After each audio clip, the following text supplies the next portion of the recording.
So I'm going to do a bit of a service on the bike on Monday. Nothing too major, but that time of year has come around again. So I've ordered a few bits from World's End Motorcycle Parts, Wimoto, online.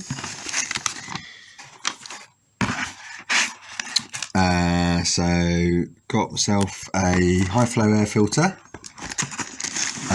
Finally got around to getting one of these oil filter cap wrenches, because up until now, car or bike, I've always been using a screwdriver to puncture the old filter and sort of gently leave it off with that, which I know isn't the best way to do it and can easily go wrong. So yeah, ordered one of these jobbies to make that process a little bit easier. So, well, certainly on World's End you can get two types. There's the Champion fit and the high flow fit. I always get high flow filters, so this is the high flow fit. Yeah, so that's that one. Oh, very nice. I was just thinking today I could do with a keyring for the bike, so thank you very much. Just the job. So yeah, air filter, there's the oil filter, high flow oil filter. I'm going to replace the plugs. I haven't had those ones out, to be honest, but the bike, I only got the bike last year, last sort of late spring, early summer I think it was. So I'm not entirely sure what the plugs are like that are in there. So I'm just going to replace them and start again. There's a lot of dodgy fake plugs kicking around at the moment on the internet, from what I've heard, which is one of the reasons I get my gear from places like Wimoto, because you know it's going to be good. So I was on there, I saw the NGK plugs, and then I saw the Iridiums. I haven't actually used these before. They're a few extra quid. But you tend to get what you pay for with this kind of thing. So I'm going to pop them in and see what they're like. And then to go along with them, I've picked up a couple of new, plug caps, NGK plug caps, because the caps that are on the bike at the moment are sort of odds and sods that they've obviously scraped up from whatever they were doing. So I just want to make, and one of them's a bit loose actually, not that I've had a problem, but I noticed it the other day. So I just want to make sure I'm sort of starting from a good point. So yeah, plugs, plug caps, air filter, oil filter. Obviously doing an oil change, you always want to change your sump nut, or at the very least the washer. They're only a couple of quid, so it's really worth doing it every time, to be honest. This is a magnetic one, which helps a bit. And then in there should also be, if the camera picks them up, there's a couple of new screws for the front brake master cylinder, because I noticed, although the fluid it looks new and it's clean, although the fluid looks good, I noticed that the head's rounded off on one of the screws in the master cylinder, so I might as well change that while I'm fiddling about. So yeah, that's all that from Wimoto. I picked up, this is the oil I always use, the Castrol Power One 4T. Picked this up from Halfords because it was on offer at the moment, and I got it for a good sort of 5 or 6 quid cheaper than what I usually pay for it elsewhere. So yeah, Halfords, that was delivered for free. That came in at about 28 quid, I think. So, you know, it's more expensive than some of the other oils you can get, but you know, my bike is knocking on a bit, and I change the oil probably more frequently than you need to. I change it about every sort of 4,000 miles or so, twice a year really, and I sort of put in the best that I can afford, and I've never had any problems with this. I like this oil and the bike seems to like it. So yeah, oil and filter. And then the final purchase today was this 5 litres of WD-40 from Amazon. I've never bought WD-40 in this kind of quantity before, but it makes good sense to, you know, to do that, because normally I'm buying it in these little, well, you know, the sort of standard size. What was that, 450 mils, isn't it? 450 ml tin, which is fine. I think that's usually about a tenner, but it just doesn't last that long. I go through so much of this stuff, especially in the winter, because you know, I don't have a garage. The bike's kept outside under a cover. It's used a lot, you know, most days in all this rubbish weather, all year round. And in the winter, this stuff really does protect things. You know, it keeps the water out of the electrics. It stops a lot of the rust that's forever trying to form from these salty roads. And you know, I just give everything a bit of a spray over with it, apart from obviously the tyres and the brake discs and all that kind of good stuff that you shouldn't go anywhere near with this. And obviously you know, don't go near your locks with this either. You know, the temptation on a wintered lock, on a stiff bike lock, is to give a squirt of this stuff down there, but don't do that. You know, you want to get the proprietary lock stuff for that. So, but yeah, most other things, WD-40 is your friend. I know there's other things on the market. People use is it AC50 or AC90? You know, there's other sprays out there, but this is what I've always used on all my bikes, to you know, when I'm running them through the winter, you know, and even in the summer, and it's good stuff. But the point is, you chew through a hell of a lot of it when you're buying it in 450ml cans. You know, they're about £10 a pop. Blimey, excuse the rain, it's battering on the window.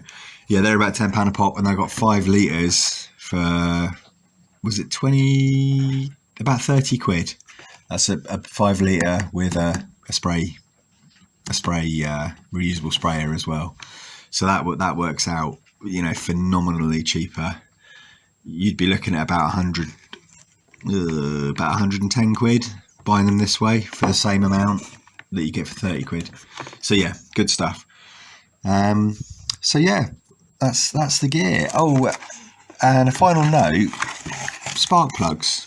So, you know, these days, plugs generally come gapped.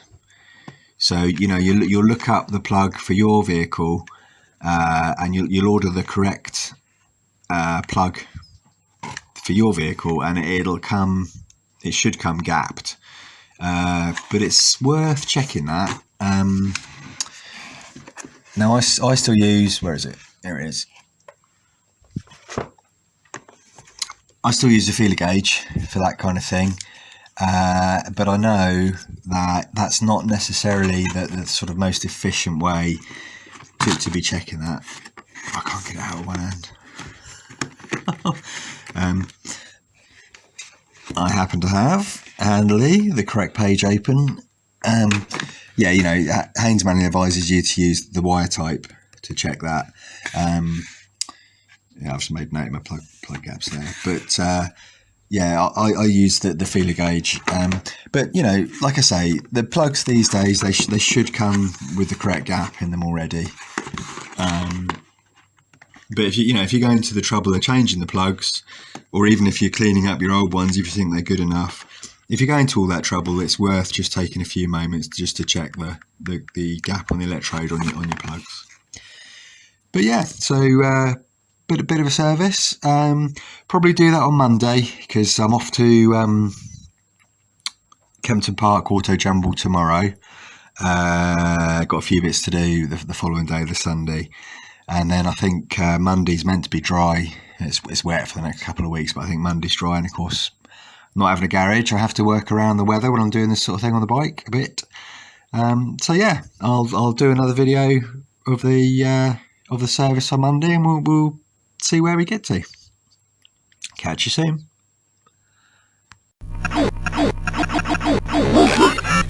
Yeah, so just expanding on that spark plug thing.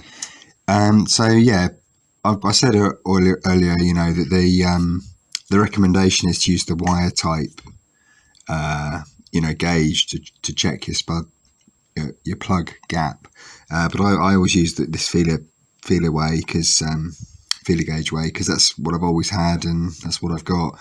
And the way these work, if you don't know, so that you'll come with a variety of thicknesses in the tool, and they'll be marked with what each strip is, what the thickness of each strip is. Just make sure you know whether you're working with a metric one or an imperial one. This is metric, so that you probably can't pick that up on the camera, but I've got one here marked 25 and one marked 2. And there's quite a marked difference between them, because that relates to their thickness. So that's metric millimeters, and that's 0.0. So yeah, that's 0.025, and that's 0.002. So you add them together for 27, 0.27 millimeters, and that's I've already done this, so I know those are the two that are going to fit. But what you do, you've got your spark plug gap, your electrode there. When you're doing this, you want to be really careful not to damage the electrode. The same if you're trying to alter the gap as well. But basically, what you do, you offer up what you think is close. I've already checked these, so I know. Very gently slide it in. And there should be just enough resistance, basically. It's not loose, it's not tight, but it's you know, there's some resistance there. So that gap is set to 0.027. And the acceptable range for these plugs on the ER5 is, I think it's 24.